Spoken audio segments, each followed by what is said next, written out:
Les travaux d'achèvement de l'extension et de la modernisation de l'aéroport international de Bamako-Sénou seront bientôt relancés. Le Fonds cohésien pour le développement économique arabe accorde aux Maliens près de 10 milliards de francs CFA. Dans ce sens, l'accord a été signé cet après-midi entre le ministre en charge des Finances et le directeur général adjoint du Fonds.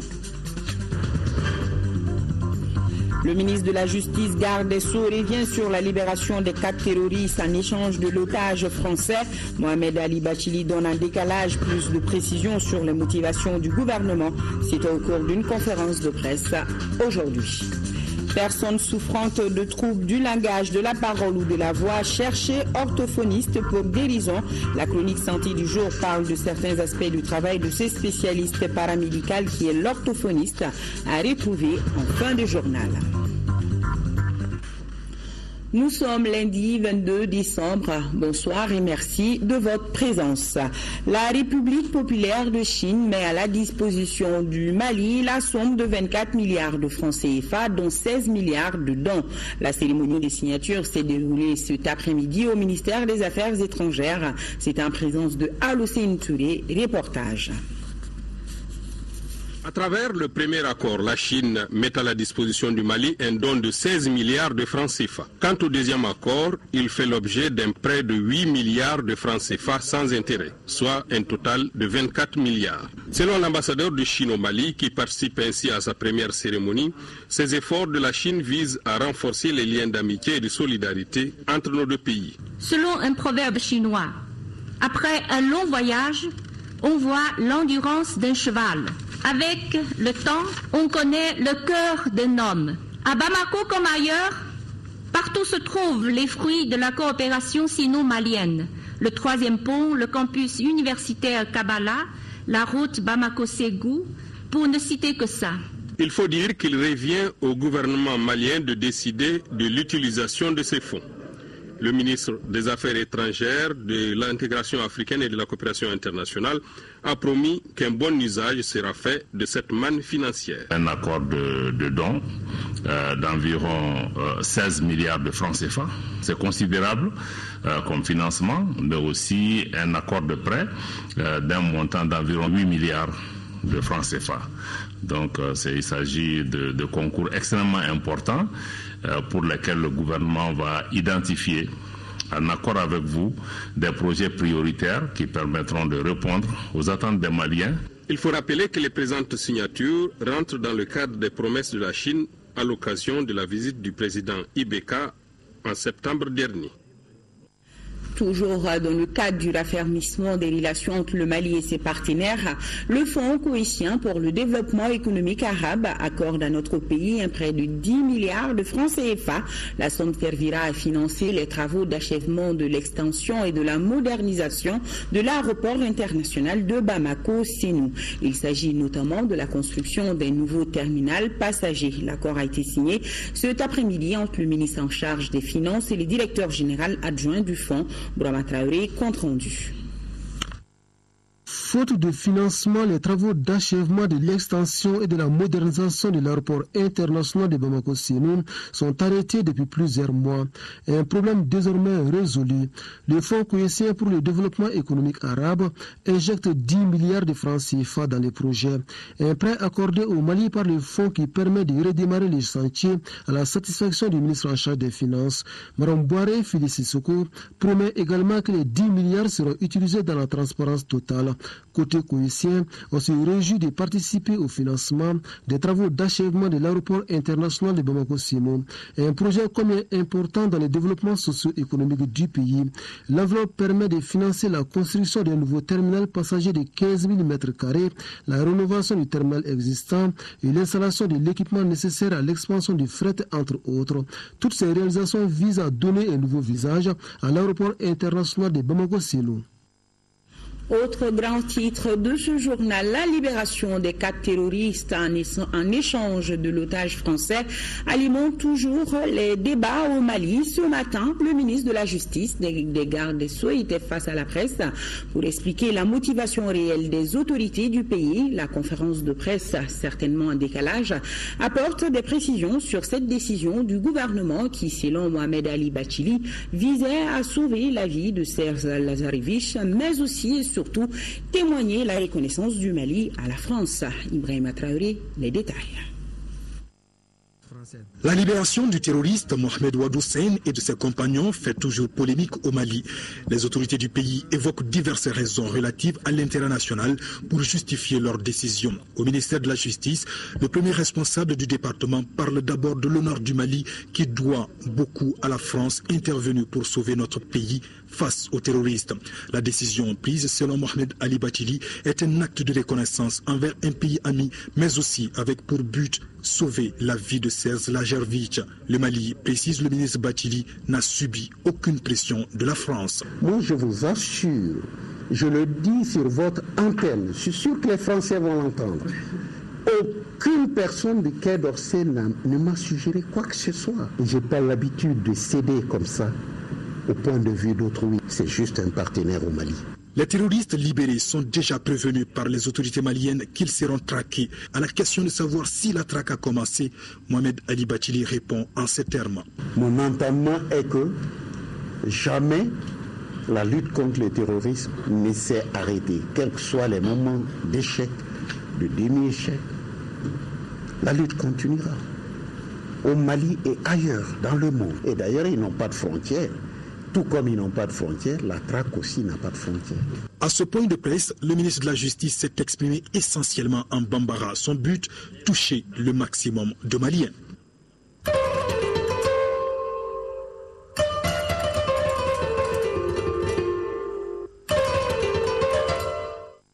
Le Premier ministre Moussa Mara a présidé cet après-midi le conseil de cabinet relatif à la lutte contre Ebola. Pratiquement dans l'ensemble, la situation de la maladie à virus Ebola est stationnaire, mais les populations doivent rester vigilantes et continuer à adopter les mesures préventives telles le lavage des mains au savon et l'utilisation des désinfectants. Nous écoutons le ministre de la Santé, Ousmane Koné, qui nous fait le point au micro de Mahamadou Doumbia. Nous avons passé en revue les activités de la semaine. Et ce que nous pouvons retenir, c'est qu'il est apparu nécessaire de faire un appel encore à la vigilance. Nous avons noté que le fait qu'on ait pu traiter les 2 derniers malades au centre de traitement des malades de l'Ebola et que les contacts suivis sont tous sortis de cette observation-là sans qu'il y ait de nouveaux cas, ce fait est apparu pour beaucoup de gens comme une assurance qui fait baisser la vigilance. Je voudrais lancer l'appel aux structures de santé en premier lieu pour renforcer la surveillance et à l'ensemble de la population pour observer les précautions élémentaires que nous ne cessons de prodiguer. Les conclusions qui ont été arrêtées sont surtout des tâches qui ont découlé des visites sur le terrain. Il s'agit de renforcer les structures en équipement de protection et en équipement de contrôle de température. Il s'agit également au niveau surtout des structures privées d'observer les consignes de tri à l'entrée. Nous avons reçu les instructions du Premier ministre pour que cette surveillance soit davantage orientée sur les structures privées également.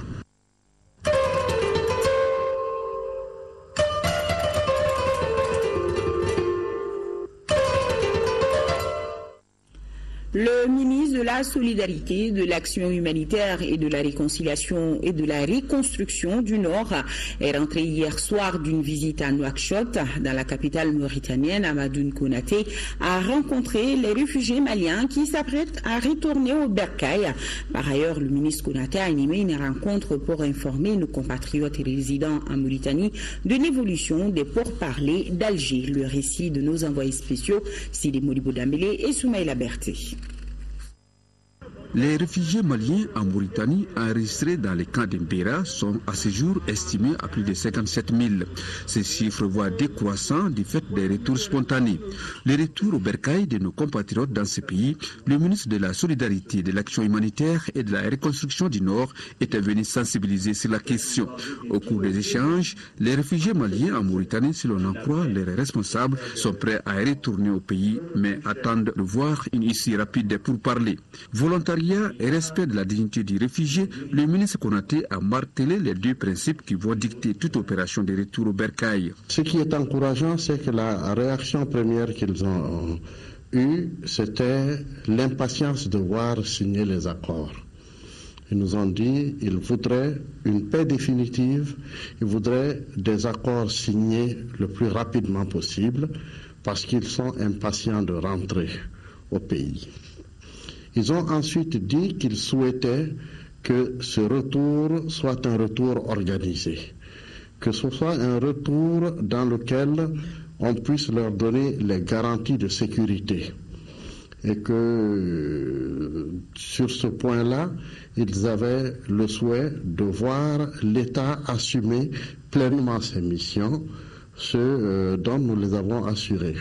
Après avoir expliqué aux réfugiés les avancées notables du processus d'Alger, le ministre Konaté a rencontré nos compatriotes établis en Mauritanie au niveau de l'ambassade du Mali sur le même sujet. Ces derniers suivent avec beaucoup d'intérêt l'évolution des pourparlers. J'apprécie à sa juste valeur la démarche engagée par le gouvernement à travers ce ministre-là de la Solidarité, qui consiste donc à informer, qui consiste à sensibiliser et qui consiste vraiment à dire tout droit ce que ces accords prévoient. Il est encourageant de voir qu'ils soutiennent cela, qu'ils soutiennent la nécessité de prendre en compte les spécificités et qu'ils soutiennent surtout la nécessité d'aller vers un accord de paix définitif. Et ils ont, de ce point de vue, dit qu'ils comprenaient mieux les éléments de gouvernance qui ont été exposés dans le rapport et dans les accords concernant la rubrique institutionnelle et politique. En attendant un accord de paix du côté d'Alger, les réfugiés maliens en Mauritanie peuvent scruter l'horizon avec beaucoup de sérénité, car en plus des assurances sécuritaires données, le ministre Konaté leur a remis au nom du président de la République, Ibrahim Boubacar Keïta, une enveloppe symbolique. Un mot de politique, direction Sikasso où se tenait le congrès du parti YLMA. Son président Moussa Mara se succède à lui-même à la tête du parti. Présentation du tout nouveau bureau du comité exécutif central du parti et la lecture des recommandations issues de ce premier congrès ont marqué la cérémonie de clôture. Compte rendu, Sékou Konati. Venus de toutes les structures du parti, de l'intérieur comme de l'extérieur, les 500 délégués au premier congrès ordinaire du parti YLMA ont mis ces 2 jours à profit pour révisiter les textes de base du parti, échanger sur les grandes questions concernant la vie de la nation pour aboutir à des recommandations fortes. Des recommandations qui visent à mettre le parti en phase avec les réalités de l'heure. La réorganisation de la structuration des textes du parti en types, chapitres, sections et sous-sections. Adapter les découpages administratifs au contexte socio-culturel, renforcer la régionalisation pour assurer les équilibres entre territoires, mettre l'accent sur la vulgarisation et la discrimination des textes relatifs à la régionalisation. La mise en œuvre de ces importantes recommandations sera portée par un nouveau comité exécutif central de 75 membres, présidé par Moussa Mara. Le secrétariat général sera assuré par Assetou Sangaré. Le président qui se succède à lui-même a conscience du poids de la charge. L'enjeu majeur pour YLMA, c'est l'année 2015 qui s'annonce, les prochaines élections locales et régionales. Mais aussi, l'enjeu majeur, c'est de poursuivre son petit bonhomme de chemin derrière le chef de l'État, que nous accompagnons, que nous aidons et que nous soutenons pour qu'il puisse réaliser ce pourquoi les Maliens l'ont choisi. Redresser le pays, lui redonner sa fierté et faire le bonheur, accroître le bonheur de nos compatriotes. Une dynamique qui réserve une bonne place aux militantes et militants. Ce qu'on attend des militants, c'est tous les jours, sous la pluie, sous le soleil, par vent, qu'ils puissent aller vers les Maliens, les convaincre que la solution, c'est aussi suivre ce que le parti YLMA est en train de mettre en œuvre, que la solution, c'est d'accompagner le chef de l'État d'accompagner la majorité pour redresser durablement le Mali à leur profit. La cérémonie de clôture de ce premier congrès ordinaire du parti Yéléma a enregistré de nombreux messages de soutien des associations affiliées au parti. Restons à Sikasso où sera lancé très bientôt un nouveau projet pour l'appui à la formation et à l'insertion professionnelle des jeunes ruraux. En prélude au lancement de ces activités, la coordination nationale du projet a été présentée aux acteurs locaux des cercles bénéficiaires au RTN Sikasso, Daouda Diakiti. Le projet de formation professionnelle, insertion et appui à l'entrepreneuriat des jeunes ruraux fiers, qui sera bientôt opérationnel en 3e région, est le fruit du partenariat entre le Mali et le FIDA, financé à plus de 28 milliards 150 millions de francs CFA. C'est une mission d'information pour introduire l'équipe régionale. Et notre attente, c'est que la population comprenne que ce projet, c'est pour eux, que les élus locaux comprennent que c'est pour soutenir leur action de développement qu'ils ont, les priorités qu'ils ont définies pour le développement local, que c'est pour soutenir ces activités de développement et qu'on souhaite l'engagement des uns et des autres pour nous permettre d'atteindre les objectifs. Le projet devra couvrir 3 cercles de la région, à savoir Kolondiaba, Kadjoulou et le cercle de Yorosso. Le projet a 2 composantes opérationnelles. La première composante, c'est améliorer l'offre de formation professionnelle des jeunes. La deuxième composante opérationnelle, c'est appui à l'initiative des jeunes. Ce sont des gens qui sont peut-être en train de travailler, mais qui ont des difficultés à développer leur matière. Le projet va les appuyer également. Le projet va aider, en 3e position, à développer, à améliorer l'accès des jeunes ruraux au financement. Il faut signaler que la mise en œuvre de ce projet sera assurée en collaboration avec le Conseil régional pour une durée de 8 ans. La problématique de l'implication des autorités traditionnelles et coutumières dans la gestion des affaires locales, c'est le thème d'une rencontre qui s'est déroulée ce samedi à Ségou, quand d'ici là les détails.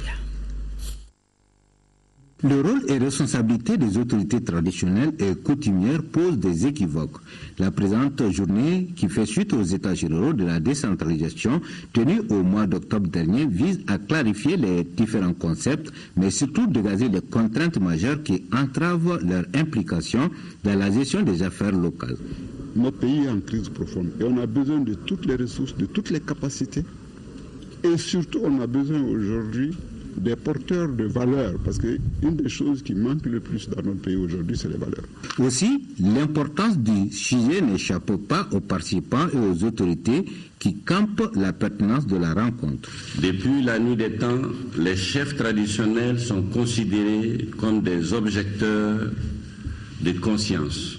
L'épine dorsale d'organisation de nos sociétés traditionnelles, ils sont détenteurs de légitimité historique et doivent être impliqués dans toutes les actions de développement.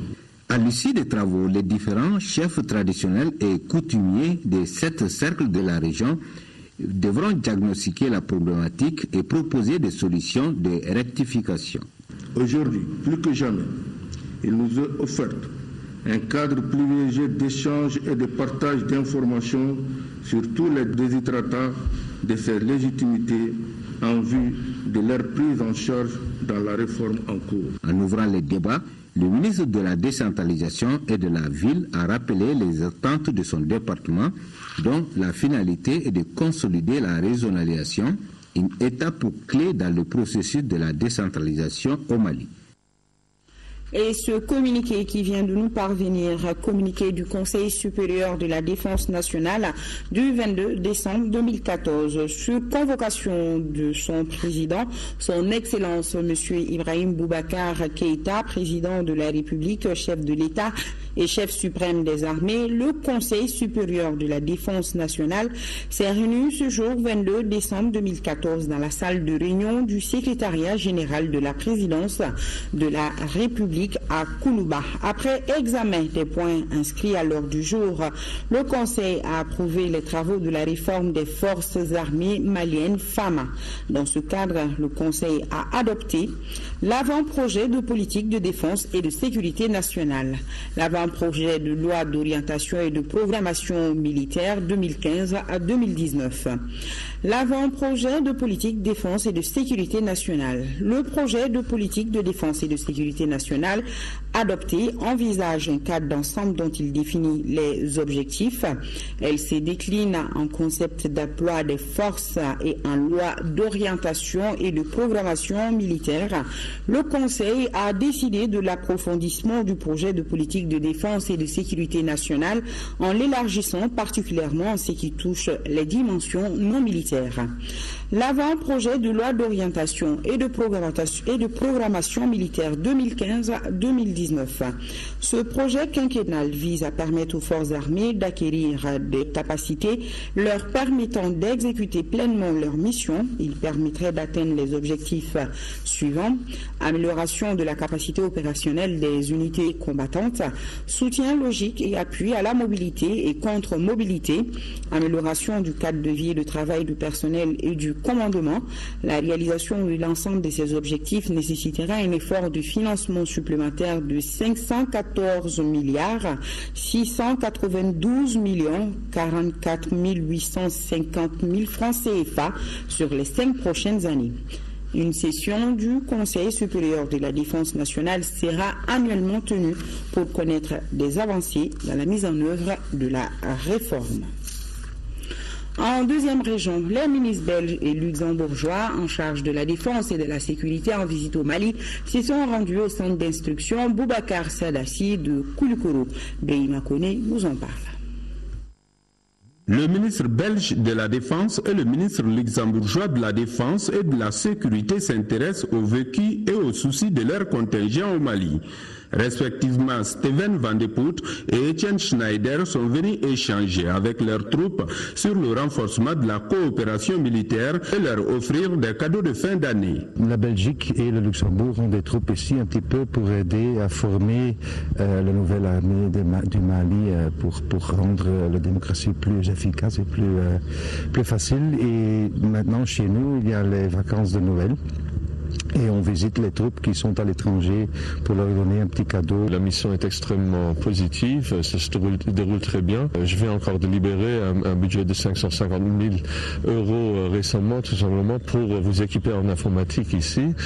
J'aimerais également dire que la coopération avec les forces maliennes est excellente et j'espère qu'on pourra continuer une telle coopération dans les mois à venir. Au centre d'instruction Boubacar Sadassi de Koulikoro, la visite des personnalités étrangères consiste à agrandir la mission de l'EITM. Le ministre luxembourgeois a annoncé une forte somme pour le soutien informatique de nos réseaux.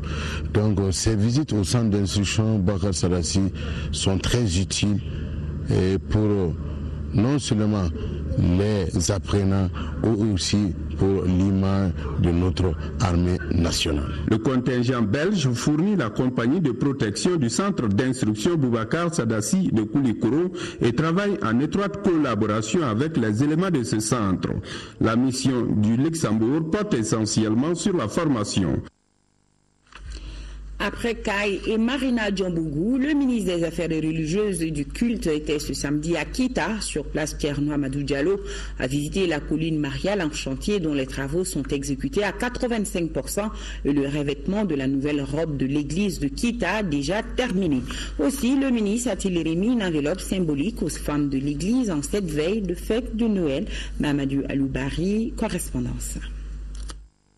Cette visite du ministre des Affaires religieuses et du culte dans la capitale de l'Arachide a pour objet de s'imprégner de l'état d'avancement des travaux de la Sainte Colline Mariale qui sont exécutés à 85%, mais aussi de la rénovation de l'église de Kita, déjà terminée en cette veille de fête de Noël. Une initiative bien appréciée par la communauté chrétienne. Ce que nous souhaitons, c'est que chaque Malien, au nom de sa foi, ne néglige pas l'extérieur, parce que souvent, quand on est négligent, on essaie de prier partout. Et ta vie spirituelle ne va pas loin. Et on prie le Seigneur pour que chacun, chaque Malien, chaque Malienne, et une vie spirituelle solide. Et là, la vérité germera et le pays se construira et la paix s'installera. Très prochainement, nous procéderons à la remise à l'église à Bamako d'un certain nombre de dons de la part du président de la République, puisque Noël s'approche. Donc la colline mariale devient donc, non pas pour le pèlerinage cette année, mais elle s'embellira pour voilà, tout comme l'église pour Noël, et puis les fêtes de fin d'année pour le bonheur des croyants chrétiens. Les travaux ont consisté à la mise en place de bancs fixes et d'espaces sur la colline mariale et la rénovation totale de l'église de Kita. Ils sont une initiative propre de l'église catholique du Mali avec l'appui et l'accompagnement des autorités maliennes. Avant de quitter Kita, le ministre a remis une enveloppe symbolique aux femmes de l'église.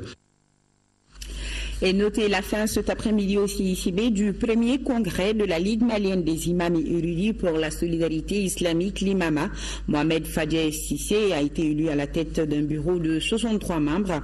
Nous reviendrons sur ce premier congrès de l'IMAMA dans nos prochaines éditions avec Daouda Sidiki Diara. À ces photos, dans le Carta, validation d'un document de projet-programme de développement intégré de la zone du Carta. Ce projet-programme initié par l'Agence de développement rural de la vallée du fleuve Sénégal coûtera plus de 33 milliards de francs CFA. Djia Fabrice, reportage.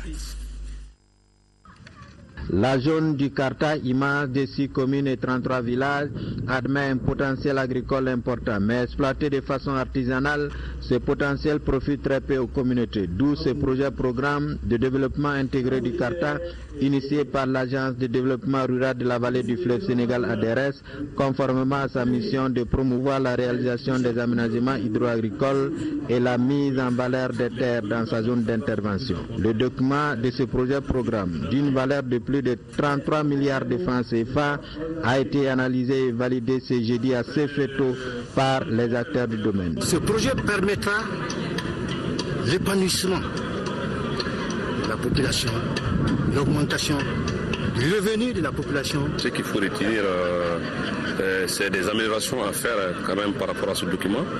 Donc nous avons eu des experts qui ont fait des observations très pertinentes. Dans le but d'améliorer ce document-là, je crois qu'il faut simplement essayer de prendre en compte ces observations, améliorer le document et le mettre à la disposition de l'ADRS pour qu'il en fasse un bon usage. Ce programme de développement intégré du Carta est conçu sur 5 composantes, dont le renforcement des capacités de la profession agricole avec comme objectif mettre à la disposition des acteurs des outils modernes, l'aménagement et la mise en place des infrastructures de productivité et la compétitivité. En 5e région, le projet appuie à l'amélioration des moyens de subsistance et des écosystèmes du pays d'Ogon vient d'être lancé par l'ONG Harmonie du développement au Sahel pour une durée de 36 mois. Coût global de l'opération, plus de 145 millions de francs CFA, financé par Pain pour le monde et le gouvernement allemand. Jules Sambou-Sissoko nous en parle. C'est bien parti pour le projet d'appui à l'amélioration des moyens de subsistance et des écosystèmes du plateau d'Ogon à travers les communes de Wadouba, Mouyotomo, Kembe, Ondougou, Timineri et Sanga dans le stade de Banyangara pour la période 2014-2017. Il a un coût global de 145 600 000 francs CFA sur le financement du Pain pour le monde et du gouvernement allemand. Le projet dont il est question ici a les objectifs suivants. Organiser les populations dans les villages autour des activités de gestion des ressources naturelles, améliorer les revenus des populations à travers l'augmentation de la production agricole et maraîchère et la transformation des produits locaux, équiper et former les populations pour la mise en œuvre des activités de restauration des sols dégradés, et améliorer les revenus des femmes à travers l'exercice des AGR. L'ONG HDS, à travers ce projet, vient appuyer les efforts des autorités du Mali. Ce projet intervient à un moment propice pour soulager les populations du plateau d'Ogon éprouvées par les effets pervers du changement climatique et de l'adversité de la nature. C'est pour cette raison que j'exhorte tous les participants à plus de courage et d'abnégation pour que les projets puissent atteindre les objectifs fixés. Une communication sur le projet dans ses moindres détails a été faite aux différentes sensibilités de la zone d'intervention de l'ONG HDS. 185 tonnes d'aliments bétail distribués gratuitement aux agro-pasteurs de Tonka, en 6e région, par le commissariat à la sécurité alimentaire. Une opération financée par le Royaume des Pays-Bas et Attendina. Reportage.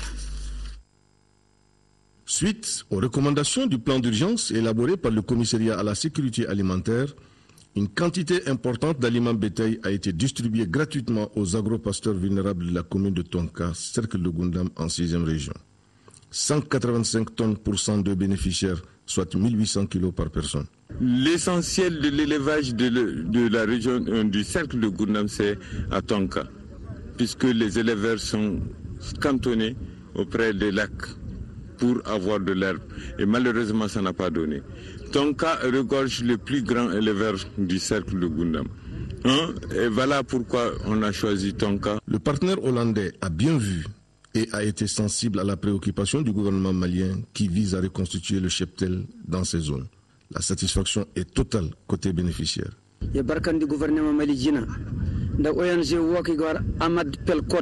Je remercie d'abord le gouvernement malien et tous ses partenaires qui ont agi au meilleur moment.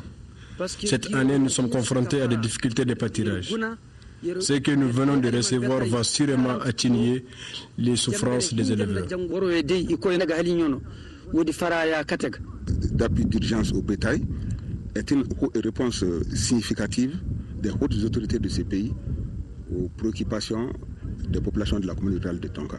Je souhaite vraiment que cette action s'inscrive dans la durée. Au total, 1480 tonnes d'aliments bétail sont distribuées dans la région de Tombouctou grâce à l'accompagnement financier du Royaume des Pays-Bas. Retour à Bamako, une conférence de presse vient de sanctionner les journées maliennes de chaudronnerie. Elle est organisée par la Chambre de commerce et d'industrie du Mali en partenariat avec l'organisation patronale des industries. Les échanges ont porté sur l'organisation de l'apprentissage dans les maisons des métaux Blue Negeblo. Fademba Keita. Cette conférence de presse sur les journées maliennes de chaudronnerie s'inscrit dans le cadre de l'initiative 3015.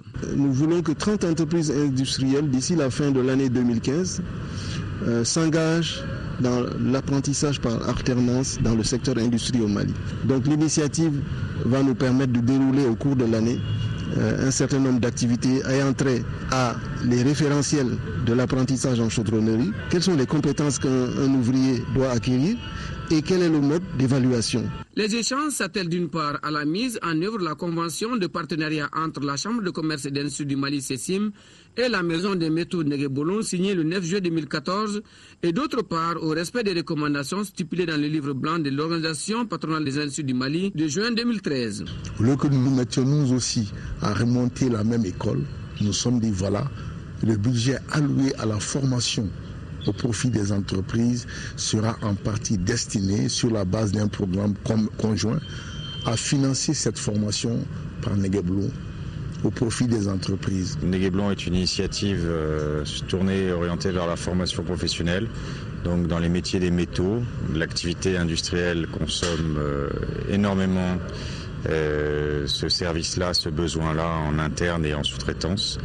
Donc nous sommes tout à fait partie prenante pour permettre à nos membres de se former. Des débats avec les hommes des médias, il y ressort que le Mali est certes un pays pauvre, mais regorge de potentialités de développement énormes. Pour le président de l'Organisation patronale des industries, l'amélioration de la qualité des ressources humaines par la formation et l'alternance en entreprise reste une des solutions de relance des industries maliennes. Les jeunes de la presse sont récompensés à l'issue d'un concours organisé par le Club des Amis de l'Union européenne. L'événement était à sa 3e édition et c'est Djibril Samaké du journal Le Sentinelle qui a remporté le premier prix. Anama Koulibaly nous présente le lauréat. La salle de conférence du Musée national est prise d'assaut ce jeudi 19h par des jeunes de la presse. Ils sont venus féliciter les gagnants du concours Talent de presse 3e édition du Club des Amis de l'Union européenne. 15 journalistes étaient candidats, parmi eux, 7 sont récompensés. Djibril Samaké du journal La Sentinelle remporte le premier prix, une moto. Kemogo Konaté de TM2 remporte le prix en télévision, un ordinateur et un Flyvox. Le premier prix radio est remporté par André Traoré de Radio Clédou. Il a reçu un ordinateur et un Flyvox. Les gagnants du deuxième prix sont Boubacar Sidibé du journal Le Prétoire et Assitou Kanté de Radio Clodou, ils ont tous reçu chacun un appareil et un flybox. Alou Diawara, correspondant de BBC au Mali, a été récompensé, ainsi que Nana Ouattara, qui a reçu le prix spécial Ghislaine Dupont. Un cadre pour l'Union européenne, parrain du concours, à travers son représentant au Mali, de réitérer son engagement à appuyer notre pays. Pour le président du Club des Amis de l'Union européenne, Ibrahim Soufontera, ce concours est une manière de pousser les jeunes débutants de la presse à s'améliorer dans leur traitement. Vivement la 4e édition de Talent de Presse. Oui, vivement Adama et félicitations à tous les lauréats. La musique malienne a l'honneur à travers l'artiste chanteuse Rokia Traoré. Elle vient de recevoir pour son dernier album intitulé Beautiful Africa le Grand Prix SASTEM 2014 en France. Cette distinction décernée par la Société des auteurs et éditeurs de musique est l'une des plus importantes récompenses en matière de musique dans le monde. Pour en savoir davantage sur cette gratification, Modibo Souaré est allé à la rencontre de la lauréate Rokia Traoré, l'une des ambassadrices de la musique malienne à travers le monde. Entretien. C'est un prix qui concerne les artistes, la qualité de leur carrière et de leur travail au cours de cette carrière. C'est une distinction et des hommages de professionnels, de gens qui s'y connaissent et qui font leur choix en termes de qualité de composition, d'arrangement, mais aussi de rapport entre tout cela et le marketing et de qualité d'écriture en gros. Il y a une sélection faite par des professionnels, il y a une commission d'éditeurs, de producteurs de musique, de journalistes, etc. qui travaillent pendant plusieurs mois autour d'une présélection faite par d'autres aussi. Donc c'est très très organisé. Et puis finalement de toutes ces rencontres et ces discussions ressortent des artistes sur une année donnée. Moi, je fais partie des artistes 2014 et j'ai l'honneur d'avoir été choisi pour les musiques du monde pour 2014, mais je pense qu'ils ont déjà commencé à travailler sur 2015. Quel sera l'impact justement de ces prix, de ces grands prix SASTEM 2014 sur la carrière de Rokia Traoré? Ça rajoute au respect de la part des professionnels. Ça permet aussi pour le public de situer qui est où dans le marché. Il y a des musiques très commerciales qui sont très populaires et d'autres qui ne le sont pas forcément, mais cela ne juge pas de la qualité du travail artistique et professionnel en général. Voilà, félicitations à Rokia aussi. Des journées de consultation gratuites contre la cataracte, c'est une initiative de l'ONG Humanity First au Mali. Plus de 2000 personnes de cette maladie des yeux pourront bénéficier de soins gratuits d'ici fin 2015. Adama Koulibaly. Ils seront 2200 malades des yeux avec la cataracte à travers le pays à être soignés gratuitement par l'ONG internationale humanitaire Humanity First d'ici fin 2015. C'est ce qu'annoncent les organisateurs de ces journées de soins de la cataracte, une maladie qui commence à gagner du terrain. Nous sommes dans un pays pauvre, généralement c'est les maladies des zones pauvres. Il y a la saleté, les gens qui ne lavent pas suffisamment l'œil, les infections qui peuvent s'y installer et à long terme finiront par couvrir progressivement les lentilles de l'œil et amener maintenant ce qu'on appelle cataracte. L'occasion était bonne pour les représentants de l'ONG Humanity First d'informer le public sur leurs différentes actions de développement gratuit au Mali. Humanity First est en train de faire différentes choses au Mali, par exemple la construction des écoles, la réhabilitation de forages, et en ce moment les scolarités des enfants, beaucoup de projets, ce que Humanity First est en train de faire. Pour l'envoyé du Premier ministre à ce lancement, l'ONG a droit d'être remercié pour ses appuis. Le gouvernement du Mali ne peut que les féliciter pour l'initiative humanitaire et médicale qu'ils ont pris comme une mission à achever et nous, ce sont nos partenaires. Nous allons collaborer avec eux, voir de quoi est-ce qu'ils ont besoin pour être toujours avec eux pour le soulagement de tous les malades qui sont affectés par le cataracte. Les consultations se passent au siège de l'ONG à Bourkassoumou. Elles vont durer 3 jours. Et la transition est toute trouvée. Nous parlons de santé. La chronique du jour nous parle ce soir de certains aspects du travail de l'orthophoniste. L'orthophoniste est un spécialiste paramédical qui traite les troubles spécifiques du langage, de la parole, de la voix ou de la déglutition. Dans ce reportage, il est question de la prise en charge d'une personne qui a perdu la parole après un accident vasculaire cérébral et d'enfants qui, à 3 ans, ne parlant toujours pas ou suffisamment. Focus Santé, une réalisation de Tchessera Dambili.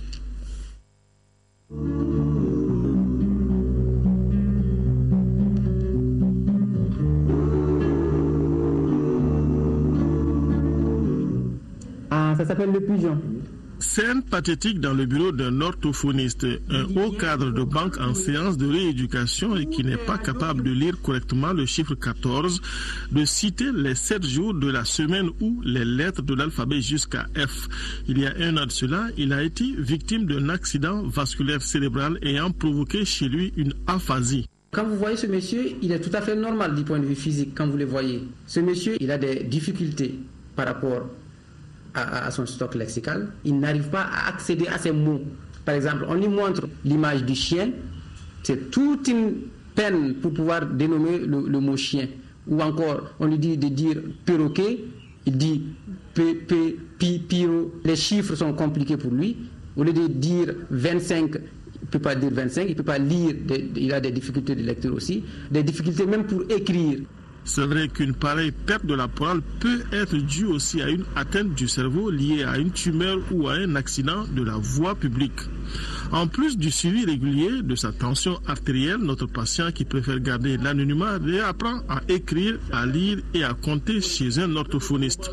On utilise le matériel orthophonique. C'est un matériel conçu uniquement pour ce genre de cas. Puisque c'est le cerveau, on travaille avec le cerveau, on joue avec le cerveau. On stimule le cerveau à travers ces activités-là. Nous avons les imagés, par exemple. OK? Les imagés. Tout ça, ça permet à la personne, OK, de se souvenir de l'image de l'objet et de pouvoir dénommer cet objet-là ou cette image-là. En fonction des lésions et de la précocité de la prise en charge, certains patients arrivent à récupérer. L'orthophoniste prend également en charge le retard de parole et du langage qu'on rencontre chez les enfants. Vous allez voir chez ces enfants qu'ils sont incapables de dire Moussa, c'est certain. Au lieu de dire Moussa, ils disent Mouta. Au lieu de dire gâteau, ils disent dato. Il y a certains cas qui s'améliorent, mais certains cas, il faut y en suivre. Ici, ça dépasse 4 ans ou 3 ans et demi, il faut s'inquiéter. Le retard de parole, ça veut dire quoi? La déformation s'effectue au niveau du mot.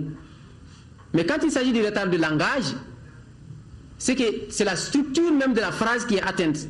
Donc l'enfant est incapable de dire « je vais au marché ». Par exemple, ça c'est sujet verbe complément. Il va dire « marcher, va, je ». Alors que dans le retard de parole, c'est le mot qui est déformé. Soit l'enfant fait des inversions. Au lieu de dire « lavabo », il dit « valabo ». Okay? Soit il fait des omissions. Okay? Crocodile, il dit « troto ». Il n'achève pas. Ces problèmes de retard de langage et de la parole prennent souvent source à la maternité. Les difficultés sont liées à la naissance, au moment de l'accouchement. L'accouchement peut être difficile. Okay? Quand l'accouchement devient difficile et que l'enfant n'a pas crié à la naissance, on le réanime même 1 seconde, il faut être sûr que l'enfant aura des problèmes d'élocution si on ne prend pas tout en charge. Il peut y avoir encore au moment autour de la famille. Donc, papa est tout le temps absent, maman ne donne pas trop de temps à l'enfant. Donc, ça fait que l'enfant, au lieu de parler à 1 an, l'enfant va prendre 1 an et demi pour parler. Le retard de la parole et du langage peuvent se retrouver chez la même personne. Seul un bilan chez un orthophoniste peut permettre de mesurer les besoins en matière de rééducation.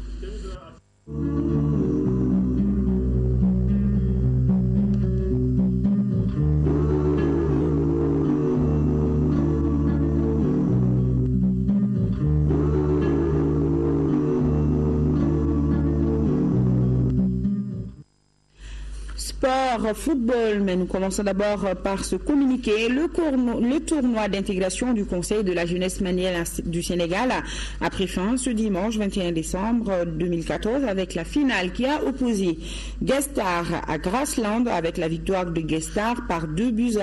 La coupe et des enveloppes ont été remises par l'ambassadeur Moulay Alil Khalil Askoufari à l'équipe gagnante et au challenger. Il est à signaler que 8 équipes de jeunes maliens ont pris part à ce tournoi à Dakar, permettant ainsi un brassage et un renforcement de la solidarité entre les jeunes de notre diaspora au Sénégal. C'est ce que nous dit le conseiller à la communication de l'ambassade Suleiman Kantara Sissoko.